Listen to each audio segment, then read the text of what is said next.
Friends, ಇವತ್ತು ನಾವು ನೆನಪಿರಲಿ ಪ್ರೇಮ್ ಅವರ all hit and flop movies ಲಿಸ್ಟನ್ನು ನೋಡೋಣ. ಅವರ ಮೊದಲನೆಯ ಚಿತ್ರ ಪ್ರಾಣ 2004ರಲ್ಲಿ ತೆರೆಕಂಡಿದ್ದು ಫ್ಲಾಪ್ ಆಗಿತ್ತು. ಅವರ ಎರಡನೆಯ ಚಿತ್ರ ನೆನಪಿರಲಿ 2005ರಲ್ಲಿ ತೆರೆಕಂಡಿದ್ದು ಸೂಪರ್ ಹಿಟ್ ಆಗಿತ್ತು. ಅವರ ಮೂರನೆಯ ಚಿತ್ರ ಜೊತೆ ಜೊತೆಯಲ್ಲಿ 2006ರಲ್ಲಿ ತೆರೆಕಂಡಿದ್ದು ಬ್ಲಾಕ್ ಬಸ್ಟರ್ ಹಿಟ್ ಆಗಿತ್ತು. ನಾಲ್ಕನೇ ಚಿತ್ರ ಪಲ್ಲಕ್ಕಿ 2007ರಲ್ಲಿ ತೆರೆಕಂಡಿದ್ದು ಸೂಪರ್ ಹಿಟ್ ಆಗಿತ್ತು. ಐದನೆಯ ಚಿತ್ರ ಗುಣವಂತ 2007ರಲ್ಲಿ ತೆರೆಕಂಡಿದ್ದು ಫ್ಲಾಪ್ ಆಗಿತ್ತು.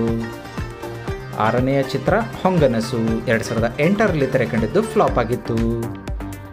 ಏಳನೆಯ ಚಿತ್ರ ಗೌತಮ್ 2009ರಲ್ಲಿ ತೆರೆಕಂಡಿದ್ದು ಆವ್ರೇಜ್ ಆಗಿತ್ತು. ಎಂಟನೆಯ ಚಿತ್ರ ಸವಿಸವಿ ನೆನಪು 2010ರಲ್ಲಿ ತೆರೆಕಂಡಿದ್ದು ಫ್ಲಾಪ್ ಆಗಿತ್ತು.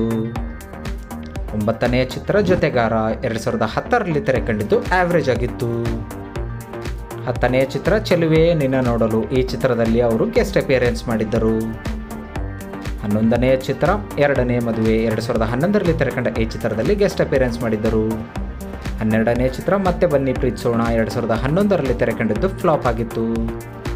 13ನೆಯ ಚಿತ್ರ ಧನ್ ಧನ ಧನ್ 2011ರಲ್ಲಿ ತೆರೆಕಂಡಿದ್ದು ಫ್ಲಾಪ್ ಆಗಿತ್ತು.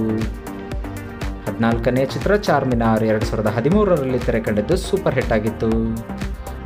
15ನೇ ಚಿತ್ರ ಚಂದ್ರ 2013ರಲ್ಲಿ ತೆರೆಕಂಡಿದ್ದು ಆವ್ರೇಜ್ ಆಗಿತ್ತು. 16ನೆಯ ಚಿತ್ರ ಶತ್ರು 2013ರಲ್ಲಿ ತೆರೆಕಂಡಿದ್ದು ಆವ್ರೇಜ್ ಆಗಿತ್ತು.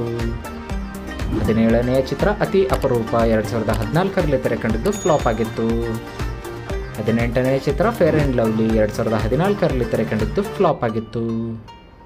19ನೆಯ ಚಿತ್ರ ಮಳೆ 2015ರಲ್ಲಿ ತೆರೆಕಂಡಿದ್ದು ಆವ್ರೇಜ್ ಆಗಿತ್ತು. 20ನೆಯ ಚಿತ್ರ ರಿಂಗ್ ರೋಡ್ 2015ರಲ್ಲಿ ತೆರೆಕಂಡಿದ್ದು ಗೆಸ್ಟ್ ಅಪಿಯರೆನ್ಸ್ ಮಾಡಿದ್ದರು.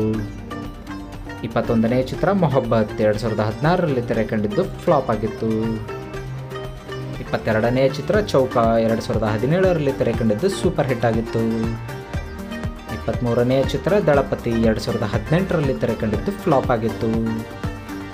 24ನೆಯ ಚಿತ್ರ ಲೈಫ್ ಜೊತೆ ಒಂದು ಸೆಲ್ಫಿ 2018ರಲ್ಲಿ ತೆರೆಕಂಡಿದ್ದು ಆವ್ರೇಜ್ ಆಗಿತ್ತು.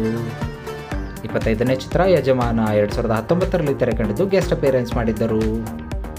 26ನೆಯ ಚಿತ್ರ ಪ್ರೇಮಂ ಪೂಜ್ಯಂ 2021ರಲ್ಲಿ ತೆರೆಕಂಡಿದ್ದು ಆವ್ರೇಜ್ ಆಗಿತ್ತು. ಪ್ರೇಮ್ ಅವರ ಮುಂಬರುವ ಚಿತ್ರಗಳು ರೌಡಿ ಫೆಲೋ, ಈ ಚಿತ್ರ 2023ರಲ್ಲಿ ತೆರೆ ಕಾಣಬೇಕಿದೆ.